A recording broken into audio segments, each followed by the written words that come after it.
jina la Yesu. Kwa jina la Yesu. Sikia hii. Yes. Wewe mwanamke una nafasi kubwa ya kufikisha mtoto wako anapostahili kufika. Amen. Nabii wa kwanza wa mtoto ni mama. Amina. Shika tumbo lako hivi. Amen. Soma kwa jina la Yesu. Kwa jina la Yesu. Uzao wangu uliopo na utakao kuja. Vizazi vyangu vyote. Hii siku ya leo. Ninatangaza utakaso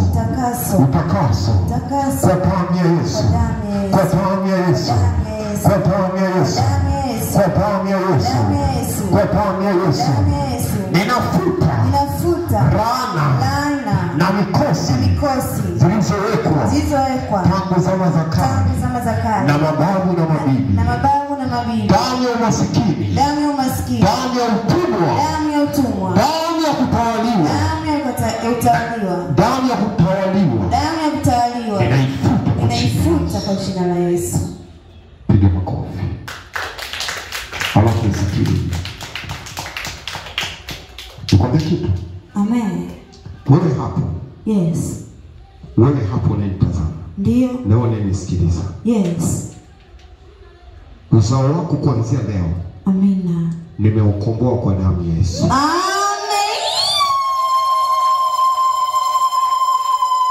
Ile roho. Yes. Iliyokuwa imewashikilia. Ndio. Wewe ulikuwa ni mfanyakazi wa ndani.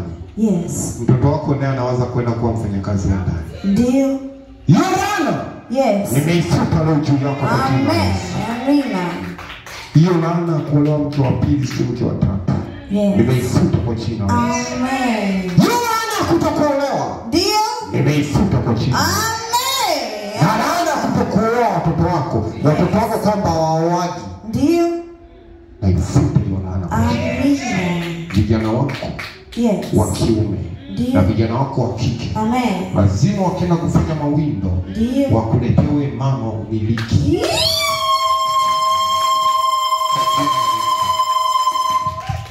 Kwa jina la Yesu.